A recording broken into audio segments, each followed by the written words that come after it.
You are looking at Julian's pronunciation guide, where we look at how to pronounce better some of the most mispronounced words in the world, like this other curious word. But how do you say what you're looking for today?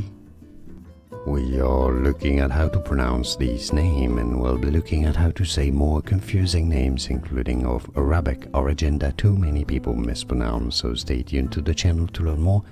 In English it's often said as Hassan, Hassan. Now in Arabic it's said more as Hassan, Hassan is how you wanna say it. And now you know, do you pronounce it any other ways? Let us know in the comments. More videos for you here to learn more correct pronunciations. Like this video if you found it useful, appreciate the support, and thanks for watching. Here are more videos on how to pronounce more confusing words and names too many mispronounced. Like this video if you found it useful, appreciate your support. I'll see you soon and thanks for watching.